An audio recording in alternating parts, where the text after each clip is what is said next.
Aujourd'hui, on va voir un mat un peu plus long. Il demande de la précision. Ça peut paraître long et compliqué au début, un peu comme quand tu apprends les divisions, mais une fois que tu connais, tu ne trouveras pas ça dur. Il s'agit du fameux mat du roi et de la dame, celui que ton entraîneur t'a sans doute fait exercer des milliers de fois. Sinon, ce sera pour bientôt. Ce mat demande un peu de méthode. Si on commence à donner un échec, ce qui semble naturel, et que le roi bouge, on peut peut-être lui redonner un échec.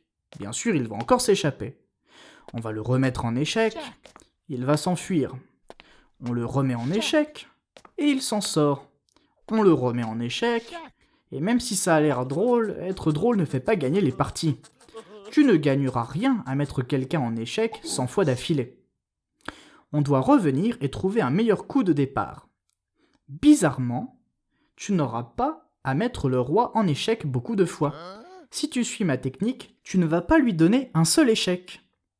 Ce sera au dernier coup pour lui donner le mat.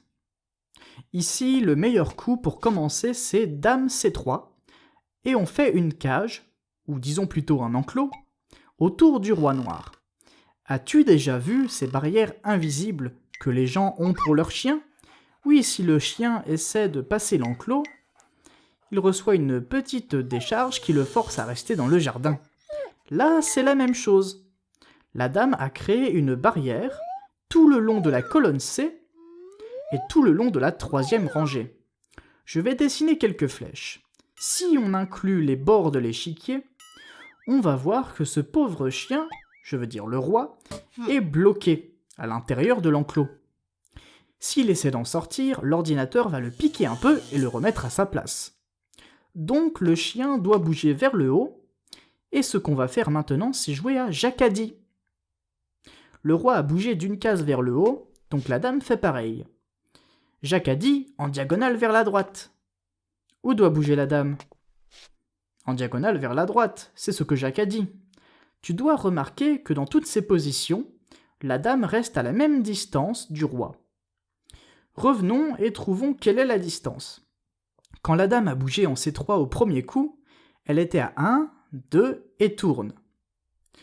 Qui d'autre bouge de cette façon ? Le cavalier, bien sûr. La dame veut toujours être à un saut de cavalier. Souviens-toi de ça. Un saut de cavalier est là où la dame est la plus heureuse. Ne donne pas d'échec au roi. Quand le roi monte, on joue à Jacadie. Quand il bouge en diagonale, même chose. Disons qu'on va en diagonale, vers le bas du plateau. Je sais que la dame est déjà à un saut de cavalier, mais fais confiance à ce plan. On réduit la taille de l'enclos. Si le roi monte d'une case, on suit le roi, et même si j'oublie de dire Jacadie, on va quand même le faire. Disons que le roi bouge en diagonale, vers la droite et en bas. Eh bien, je pense que tu sais déjà vers où aller. Il est allé en diagonale, vers la droite en bas. Notre-Dame doit donc faire la même chose. On ne dirait pas que l'enclos devient plus petit. Mais fais-moi confiance, c'est le cas. Revenons et faisons un peu de maths. Quand l'échiquier ressemblait à ça, la surface, qui est la longueur, multipliée par la largeur de la cage, est en fait 4 x 4, qui donne 16.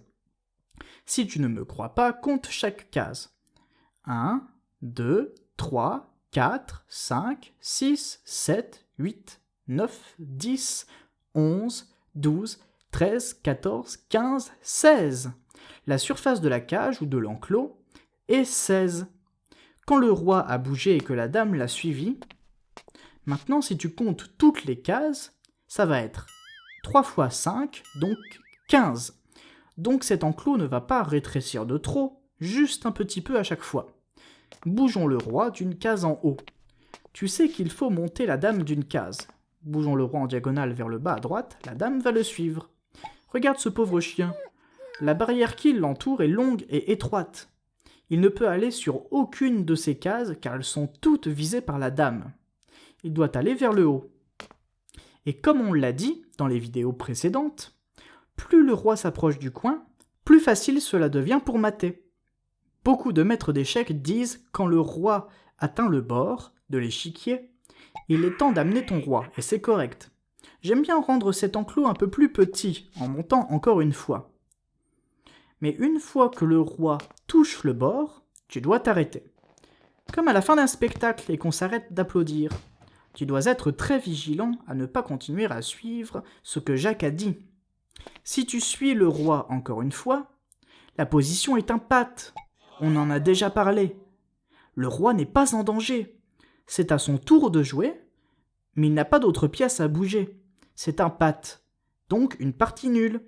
Si tu as les blancs ici, tu ne veux pas d'un patt. Donc quand le roi touche le coin de l'échiquier, c'est le signe qu'il faut amener ton roi dans la bataille. Tu te souviens de la leçon sur le mat du baiser mortel ? Eh bien ici c'est pareil. La dame a besoin d'aide.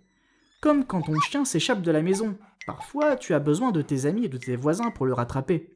Le roi c'est celui qui aide et j'aime bien amener le roi comme ça. Le roi noir, malheureusement, doit faire des allers-retours. Comme un chien dans une cage minuscule, tout ce qu'il peut faire, c'est de tourner sur lui-même. Une autre décision importante.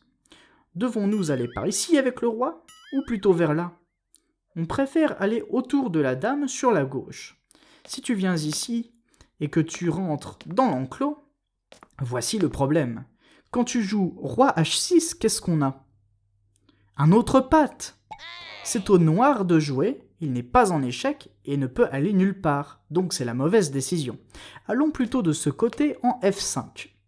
Le roi touche le coin, et quand notre roi arrive en F6, le temps est venu pour le mat du baiser mortel. Regarde tous les échecs possibles que la dame blanche possède.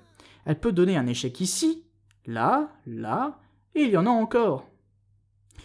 Quand tu as un mat en un coup, tu dois regarder tous les échecs possibles pour trouver le bon. Mais je vais te donner un raccourci. Ça fait partie du plan. Le mat se fera toujours avec la dame. Et la dame bougera toujours d'une case en diagonale du coin. Donc, tu sais que quand cette position arrive, la dame ira en G7. Et c'est un mat. Le roi est bien sûr en danger. S'il essaie de fuir vers ces cases, la dame attaque chacune d'entre elles. Et s'il essaie de capturer, les rois se touchent. Tu te souviens des aimants ? Oui, deux aimants similaires se repoussent toujours.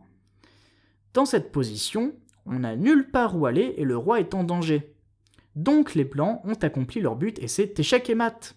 Remarque, même si le roi était dans le coin, quand tu as fait ça, donnons juste aux blancs un coup inutile en plus, si le roi est dans le coin, c'est toujours un mat. La dame en G8 donne aussi le mat. Mais l'idée, c'est qu'une case en diagonale en partant du coin sera toujours échec et mat, qu'importe où se trouve le roi noir. Révisons.